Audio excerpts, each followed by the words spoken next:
Hello everyone. Um, I haven't done anything like this for a while um, because I don't like doing them, and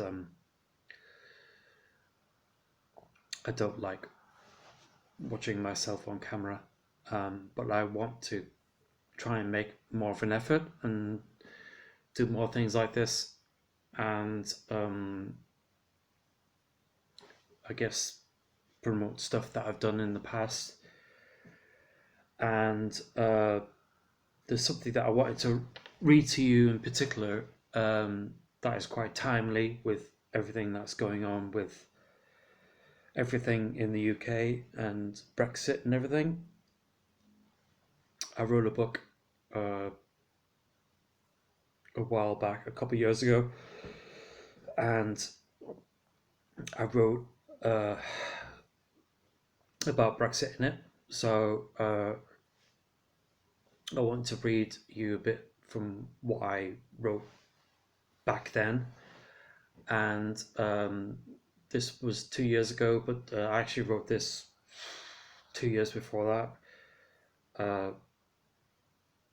It was on the aftermath of kind of like what you know happened with Brexit, but it's very simply called Brexit. And I a few years ago I read this out to live to a bunch of people in Barcelona around the time that it happened, and it kind of people kind of like resonated with it. But anyway, it's another story. But it's called Brexit. So this is in a book called The Old Shoreham Road to Enlightenment, and I will post a link in below to where you can find the rest of the book. Yeah. Anyway, like I say, I don't do this very often, and I'm a bit nervous. So,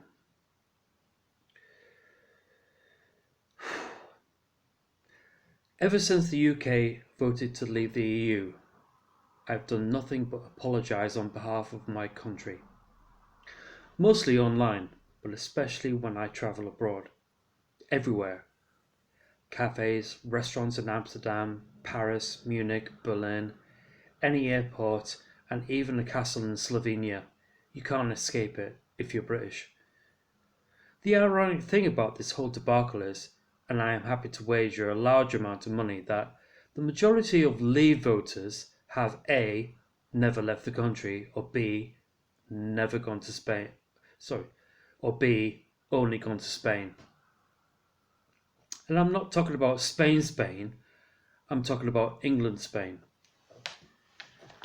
Spain, Spain is a bull ring in Madrid, or being chased by one in Pamplona, being pelted by tomatoes in Valencia, a citrus orchard in Seville, sensing the attention in a tapas bar in Bilbao surrounded by gypsies, or a glass of deep Rioja and a slice of tortilla while you are watching the pickpockets on the Ramblas in Barcelona. It's art, it's culture, beauty, and history. England Spain, on the other hand, is very different.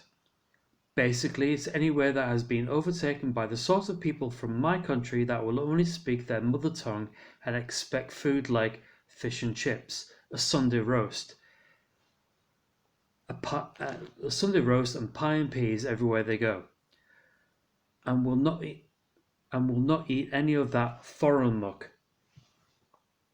England Spain is Ibiza, pronounced in the UK as Ibiza, Torremolinos, wherever the fuck that is, Tenerife, Majorca, Lanzarote, and Benidorm.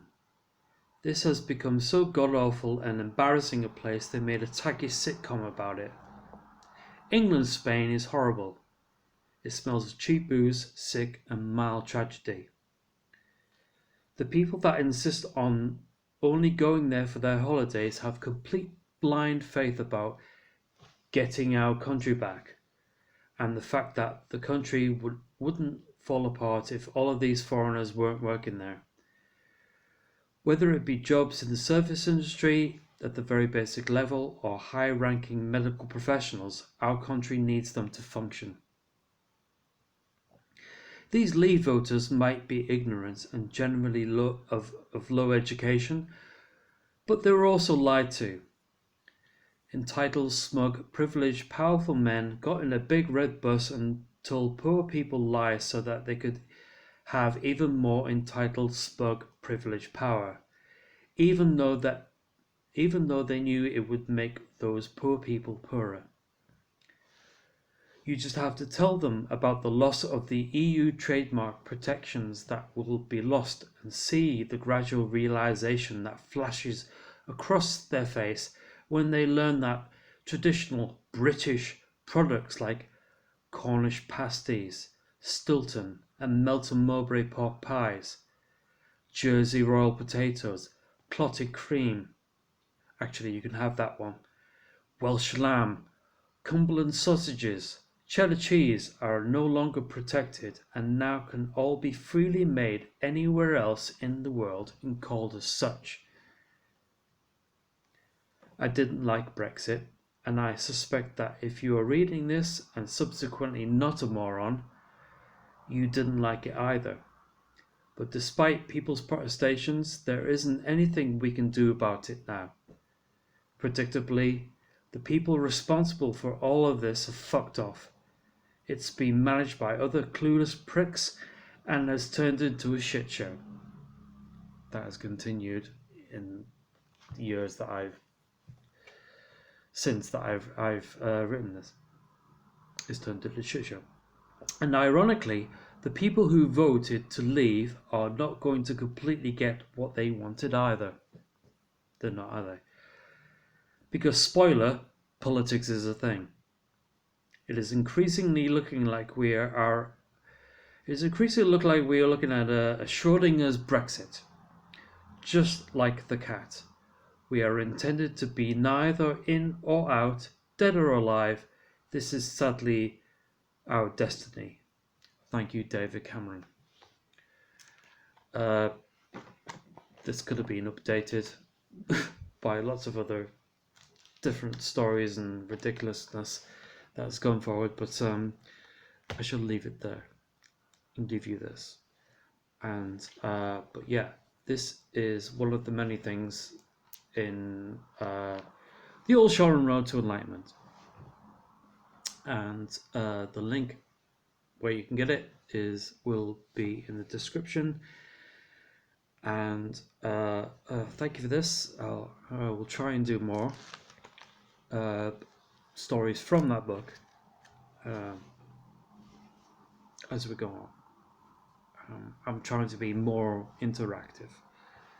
So yes, that is that. And yeah, if you are here, thank you.